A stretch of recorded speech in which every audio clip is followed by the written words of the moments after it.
Now, one of the most important voices we have on conflict in a conflict-ridden world is Professor Paul Rogers. He's had a big influence on myself, including when I was young. I studied his work as a teenager, in fact. And he's someone I've looked to, whether it be Gaza, whether it be Ukraine, in terms of understanding the tumultuous period we've lived in. He's also, for example, Iraq, very preeminent voice who huge numbers of people have looked to for because of his wealth of experience and knowledge. So, Paul, it's great to see you again. How you doing? Very nice to be here. Now, you've got a new book out as well, I should say, which is called The Insecurity Trap, which I think in lots of ways looks at the broken economic and social order and how that underpins many of the conflicts. I mean, a world with, we see the rise of the far right, climate breakdown, the explosion of inequality and so on. I'm just interested what you think about Donald Trump in the context of the book you've written, The Insecurity Trap, a short guide to transformation. Just talk about the phenomenon of Donald Trump and as you see it. Why do you think Trumpism has emerged in the way it has, which I think 15, 20 years ago, a lot of people would have found quite difficult to imagine happening in the United States? I think we're trying to still work that out. I think myself that if you look at the development of Trump, both in his first term and even more so his second term, when he's so much better prepared, and look at some of the other developments in Italy, Hungary, and elsewhere, and the rise of more populist movements, I think it goes back a long way. You can trace it back, I think, to the neoliberal changes back in the 1980s. And it has flowed from that. We have a more set of divided societies. We have an environment in which more and more people feel excluded or out of it. And in different ways, they can look for solutions, usually in readily available and essentially ways that seem to make sense to them. And I think Trump is able to use that, but it's not just Trump. I mean, obviously, Nigel Farage is a past master of this, and the whole reform group is also an indication of this. When you get in so many countries, I think it's part of a wider phenomenon. I think there are two extra things as far as Trump is concerned. One, he is really very much an expression of the way in which relatively small, extremely wealthy elites are able to essentially buy elections on a large scale, to put it very crudely. And if you look at Trump alongside the 4 or 5 multi-billionaires who are in there as well, I think that gives a huge amount of political power. You get the same sort of thing in Britain, obviously. I mean, Reform is now trying to work with some very rich people. Labour is, incidentally, which it wasn't doing under the Corbyn era, and of course the Tories do as well. But the thing is, with this sort of concentration of wealth, super wealth, in relatively few hands, then I think that gives much more power to this kind of movement. And Trump himself is of that ilk. Trump, people talk about him as being an egotist or a narcissist. I don't know. I think in some ways he goes a bit beyond that. Narcissists, for example, and egotists want people to like them. I think Trump is somebody who doesn't really care whether he's liked or not, as long as he's noticed and very much using his power. So I think it's a very difficult case, and it's a coming together of a whole range of issues. But beyond that, of course, we're into an era where there are completely new challenges, which certainly Trump means nothing for. If anything, he'll make it worse. And that, I think, is where, in a way, the book comes in that I wrote it, obviously, before Trump got in for his new term, but with a mind to what was happening overall. And I think this is where we are now, a very difficult period in which we got these 3 major challenges to the world, which all interrelate. I mean, you write about Gaza in the book and the horror that's been unleashed against Gaza. And I think, I mean, your perspective actually is, if anything, we don't fully understand the full level of destruction that has been inflicted on Gaza. Obviously, we know Donald Trump at the moment, I would say it's quite striking. A lot of people would suggest he's actually admitted to genocide, in that he said a whole civilization has been wiped out in Gaza. He said it's a demolition site, it's uninhabitable. He's using that to justify violently displacing the entire population, but it's still inadvertently a confession.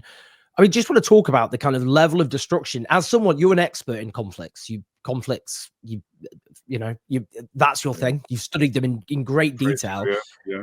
How does this compare? I mean, just how unique, how extreme is the level of destruction which has been unleashed against Gaza?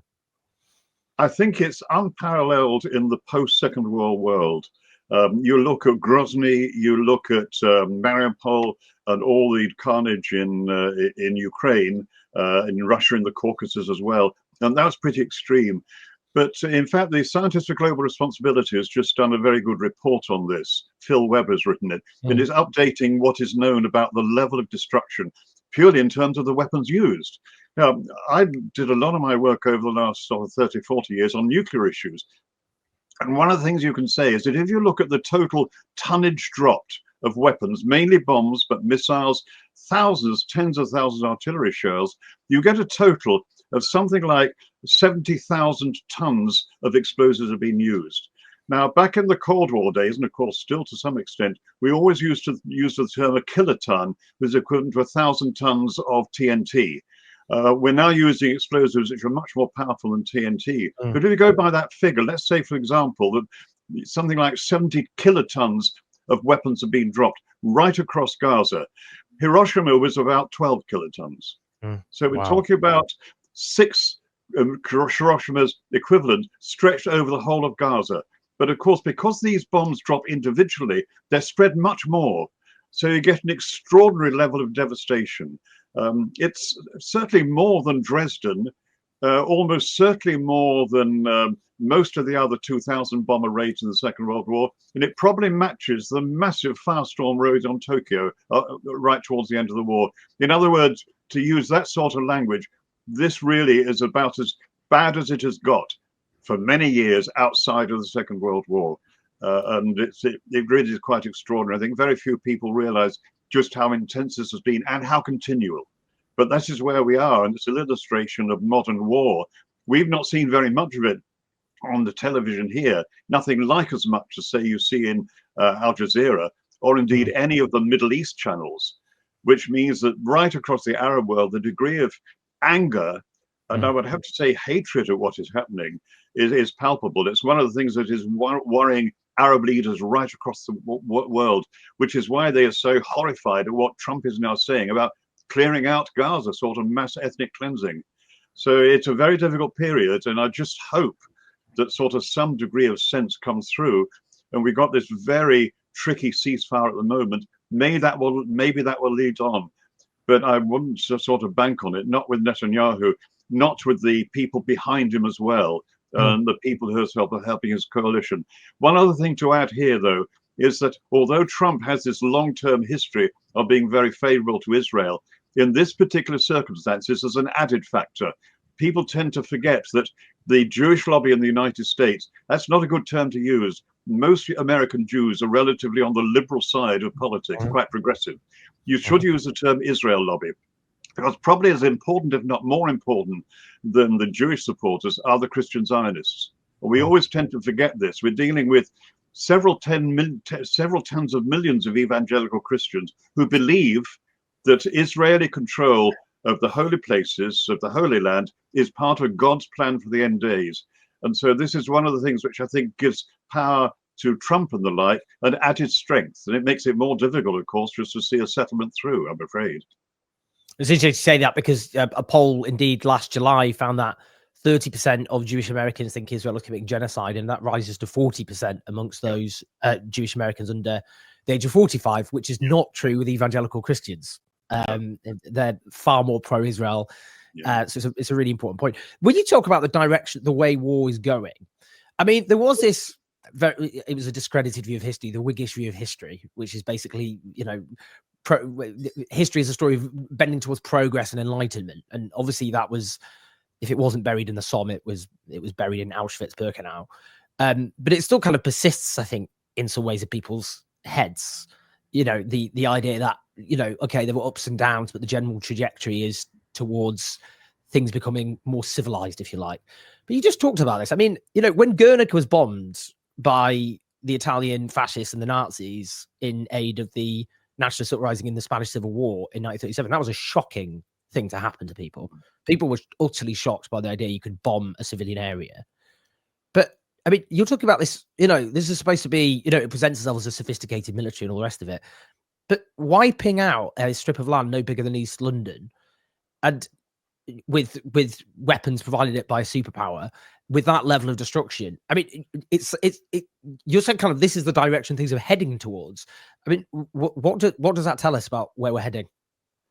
Well, I think that is part of the risk. But what I would say is we've got three parallel things happening at present, which we've got to get to grips with, and they interrelate. One, obviously, is the nature of warfare. And I take your point very much in what we're seeing. It's extraordinary, isn't it, when you think about it, that the recent wars that Britain and the Western states have fought over the past 25 years have been abject failures. I mean, look at Afghanistan, 20 years of war. I mean, you and I have talked about Iraq. That was sort of 8 years or so initially, but Iraq is still in a very, very difficult state. And then you have Libya as well.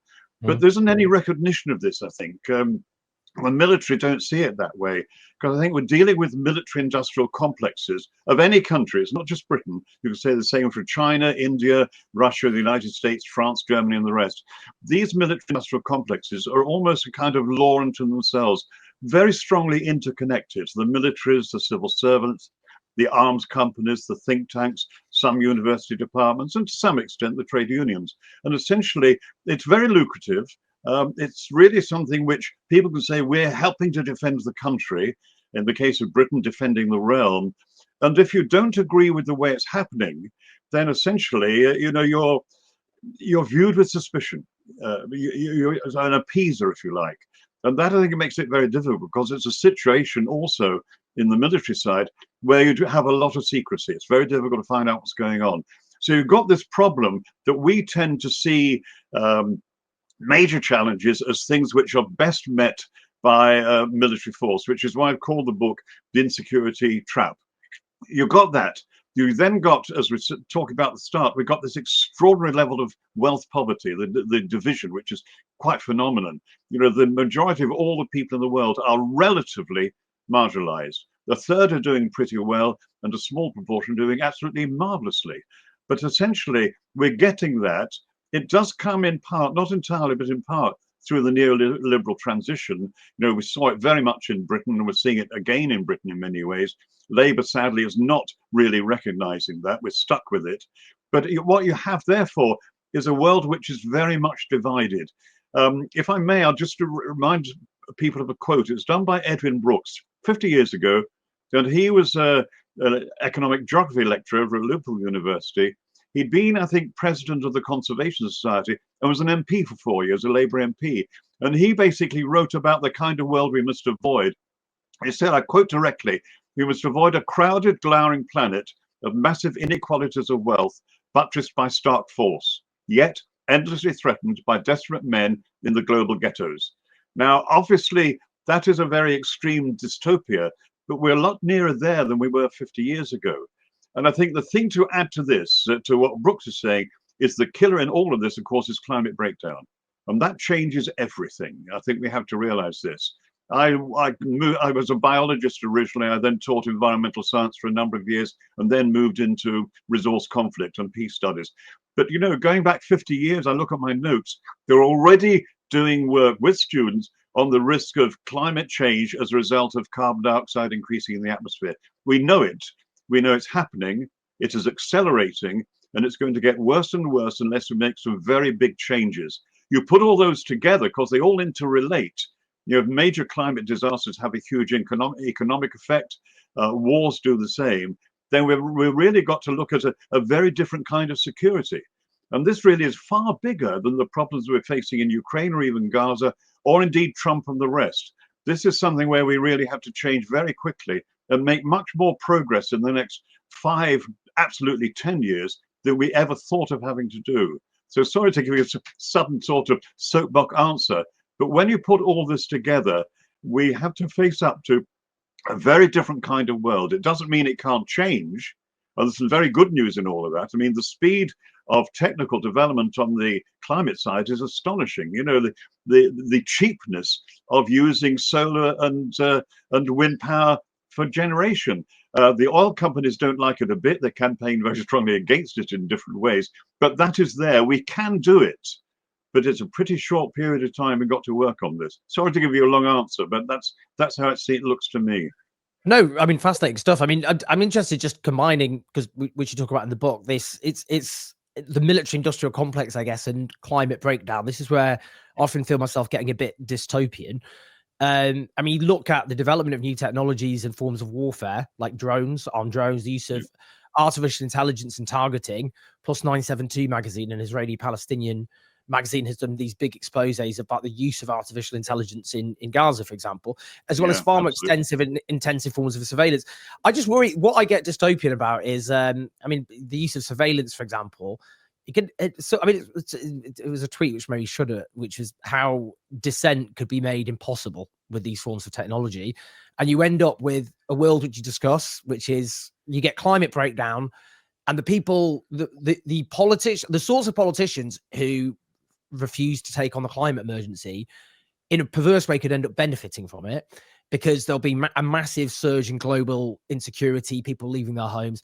And it's that dystopia you talk about, the use of these new forms of technology, where, you know, to just violently suppress the resulting insecurity and poverty that climate breakdown will create. I'm just interested in your thoughts, because I feel often quite dystopian about this.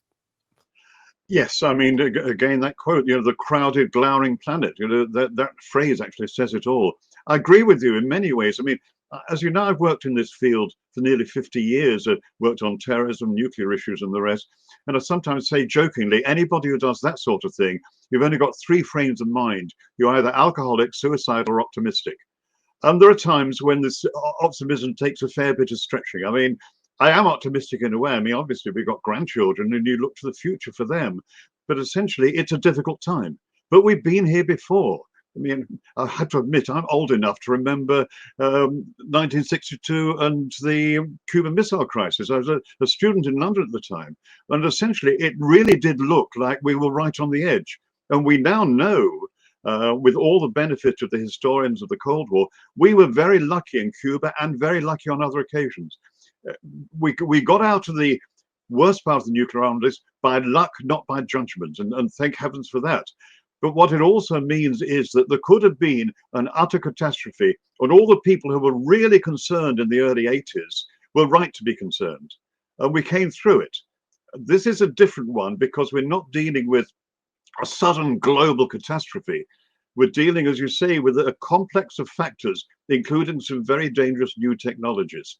And the problem is the way our system works. I mean, we'd get all this talk at present from Trump and what he's doing, and from people like Starmer about cutting the red tape.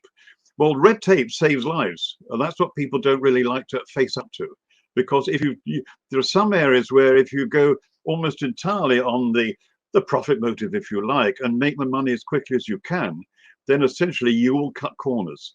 And I think this is what makes it even more difficult than when we face. But again, this is where I think if people know more about what can be done, then I think that's the good. If I may just give a quick plug, what we're trying to do in the book, and in fact, I wrote it in conjunction with one or two other people, and particularly Judith Large, who is a peace researcher and mediator, and she added a chapter looking at what ordinary people can do when they get depressed, what the things are away, because there are all sorts of things that people can do.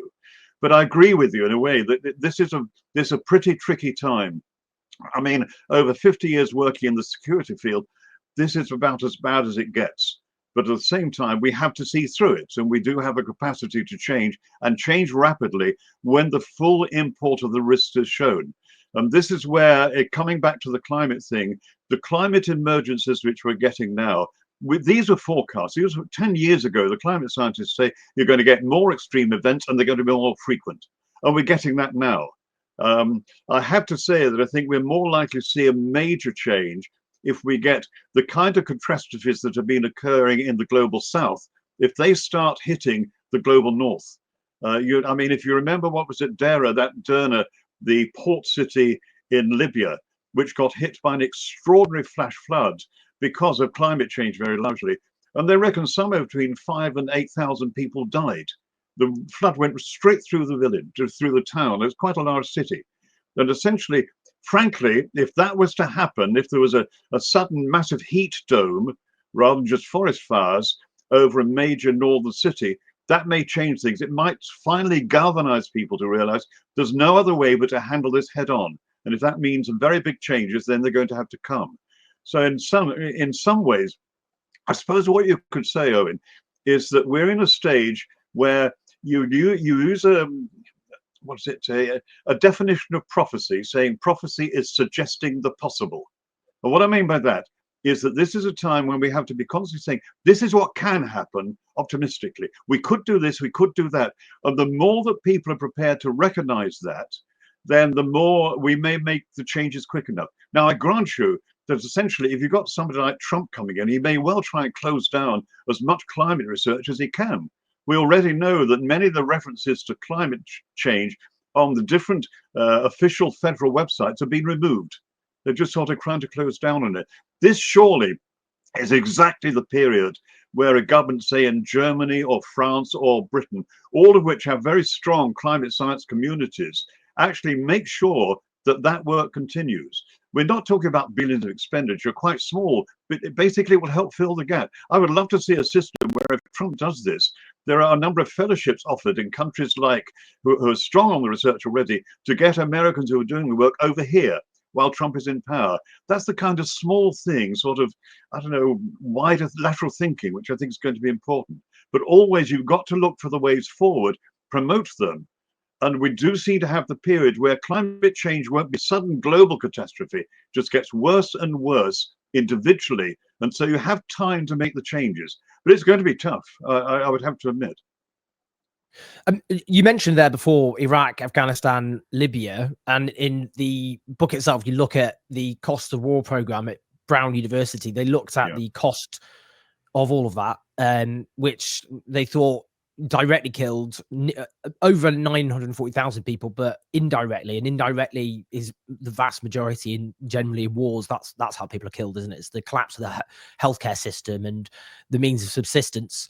An estimated 3.6 to 3.8 million people, 38 million people displaced. The total cost of war is around $8 trillion. The reason I'm interested is I'm writing a book at the moment about the crisis of Western power. And it strikes me that at the end of the Cold War, you had this period of military triumphalism, economic neoliberal triumphalism as well at the same time, as well as this kind of, not actually, a lot of the formerly colonized world and much of the world would always look at this in contempt. But there's the kind of moral claims of, freedom and democracy, and, all of that was used to kind of buttress Western power. And all of that in the 21st century has just collapsed quite dramatically, I would say. What do you think about that? I'm just interested in your thoughts on that. I think, you really got to look at it in that sort of way. We are in different times. And essentially, what I think we have to do is to work out how we can start curbing the trends and put them in another direction. Now, obviously, when people say, well, what the heck can I do? I'm just one person. Well, one person may be, but add to that a few thousand or a few tens of thousands, more people think that way, then that can be the start of a change. But yes, these are very unusual and strange times. I think they are. And people who think they're not are missing a trick. But at the same time, this is the kind of circumstance in which human ingenuity, if it is on the positive side, can have a very big effect very quickly.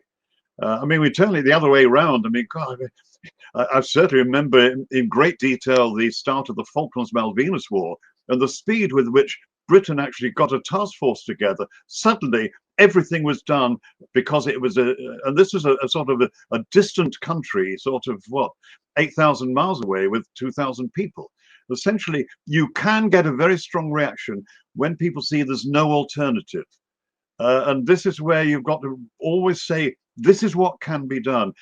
For any individual person, I would say, we all have our own specialities. I'm one of these people who tries to look more generally, but you can't expect everybody with that. And people will be working some other area, and they'll be doing it in their own time, and they'll be activists and maybe campaigners and the rest in one particular area. But they're part of a much wider community. And this is why people must really be aware of this. They are not alone. Nobody's alone on this, which is why I think the kinds of things that you do are important, because it spreads the word more. And if we're looking at it that way, then I think we can see causes for optimism. And we have to. There isn't any other way to this. And so, however difficult it gets, you keep going, because in many other ways, there's a lot going for us. Sorry, that's a little bit sort of ham-fisted way of saying it, but you have to look. You have to remain optimistic. There've been very, very difficult times in the past. By and large, one always has to remember that even now, the great majority of the world's population are living in conditions of tolerable peace. Very careful use of words, tolerable peace. It isn't warfare everywhere. It isn't disaster everywhere, and it doesn't have to be. And we are going down some areas which are really dangerous, and those are the ones we have to concentrate on. And basically, facing down people like Trump and the rest is part of the name of the game at present. I mean, speaking of Trump, what are your thoughts? I've spoken to you many times about Ukraine, Russia. What are your general thoughts about his announcement last week of negotiations with Russia, which involve Ukraine basically surrendering a lot of the territory that is lost to Russia? I think it's very tricky, but the point is, I wouldn't go for somebody like Trump to do it, but there has to be some sort of compromise here. I mean, the reality is that within 3 months of the start of the modern phase of the Ukraine war 3 years ago, it was clear that there was a violent stalemate, which is fairly rare, but not that rare in warfare. What it meant was that neither side could win, but neither side. And essentially, if, for example, Russia found itself right on the back foot, then it could start escalating and threaten use of chemical or even tactical nuclear weapons. If, on the other hand, NATO was really on the back foot, then Ukraine was really on the back foot, then it could always hope to fall back on Ukraine, on NATO. Gotta get this right. Let me start again. If Ukraine was on the back foot, then it could always feel it had NATO backing it up. NATO's still backing it up a little bit, but the point is, if you don't get some sort of negotiated settlement, this war goes on forever. And I think we have to face that. Now, is it fair? Of course, it's not necessarily fair, but there are many aspects of this which don't directly relate to Ukraine. You know, at the end of the Cold War, 1989, 1990, 1991, Russia basically came apart, or the Soviet Union did actually come apart of the scenes, and Russia lost what amounted to an empire in a matter of just weeks, certainly not even years, it was weeks. And essentially, there was a huge sort of espousal of turbo economics, turbo growth, in the sense that essentially everything was pitched into the more free market capitalist model. And it was a disaster within Russia. But more than that, Russia was treated with contempt by Western countries as a failed state at the end of 40 years of dangerous confrontation. And essentially that really allowed Putin 8 or 10 years later to really work on that very strongly and convince the Russian people that they were being treated very badly, particularly by NATO. And it's absolutely fair to say that NATO did expand hugely at that time in a way which basically the Russians, in particularly older Russians, saw themselves almost being surrounded. That is no excuse for what has happened more recently. There are other issues concerning claims of Western interference in Ukraine at different points. But the way I would put it this way is that Russia did the invasion of Ukraine, in February, 3 years ago, and initially they were hoping to actually take over and install a satellite government, a client government. They failed and failed dismally and were pushed back a lot. But then they turned around and began to recover. Now, if you go back to April of 3 years ago, there was a sense in which if you'd negotiated then, an early end to the conflict could have been found. But looking at what the hawks were saying in Washington, and to some extent in Britain, now is the opportunity to really see Russia crippled. And that would be very good for the long term because Russia was seen as the enemy. There's that phrase used at the time, we will fight Russia to the last Ukrainian. In other words, we're not doing the fighting. That, I think, was another very dangerous thing. We're now in a situation where, if anything, barely, not that strongly, but barely, Putin does have the upper hand. And that means that we're going to see a settlement which won't be anything like as good as Ukraine would want. But this is what we are.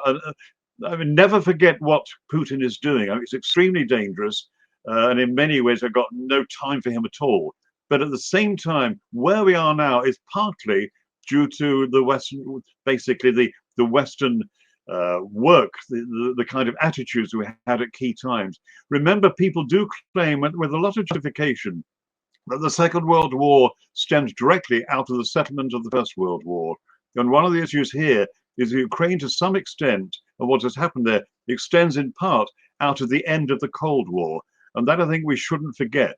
As I say, this does not in any way excuse Putin, but it gives you some degree of I suppose, light, if you like, or transparency on what has been going on and why.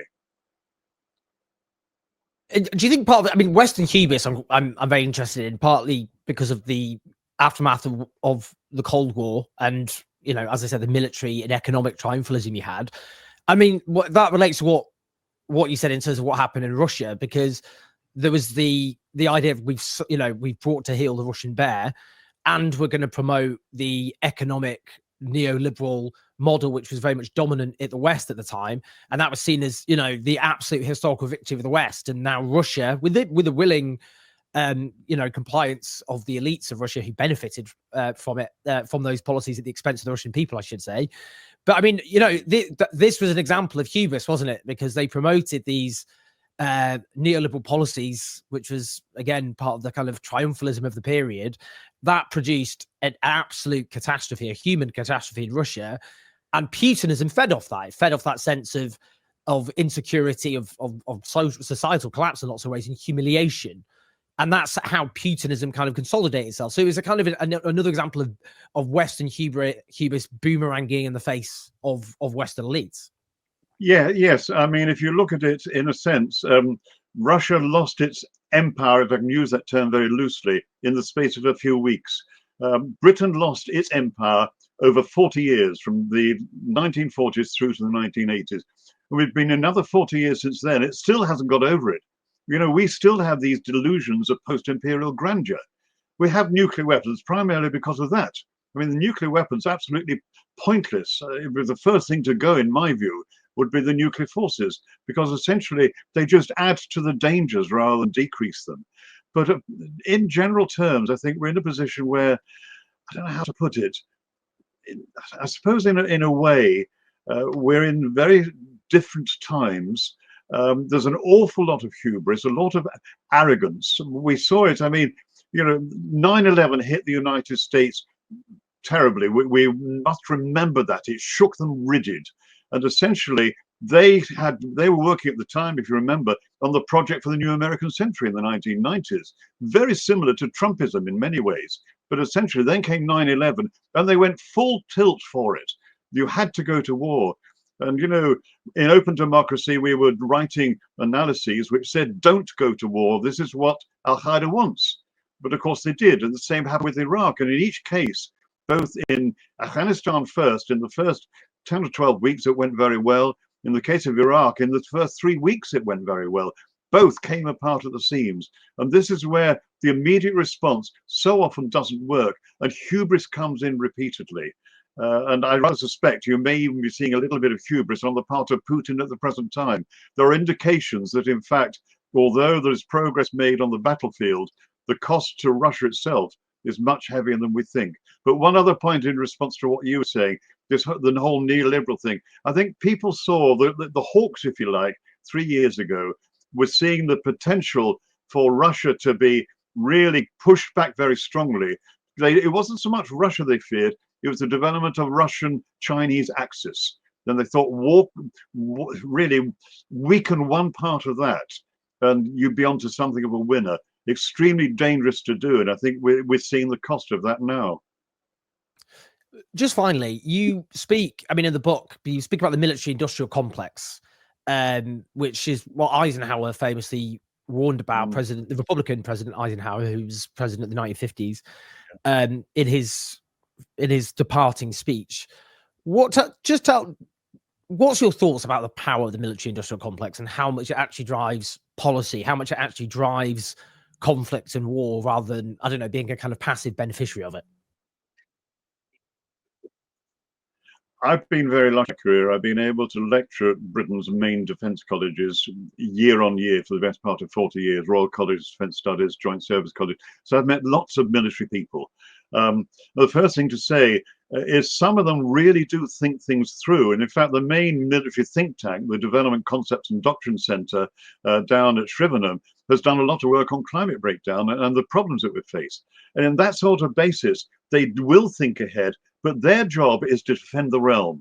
I had an experience about 6 or 7 years ago when I was invited to go down to an Oxford college to just do an overview of global security for a conference for government employees, which was looking at the risk to Britain in its security terms of weak and failing states. It was a great thing to go to, but essentially what I could do was actually listen to some really top experts, having done a bit of an overview at the start. It turned out, though, when I got there, that the audience was the commandant and all the senior officers of the SAS, plus Special Boat Squadron and MI6 people. In other words, looking ahead by the Special Forces, what problems will they face in the future? And one of the things about the military mindset in Britain in particular is that people always see their job as to defend the realm. Fair enough.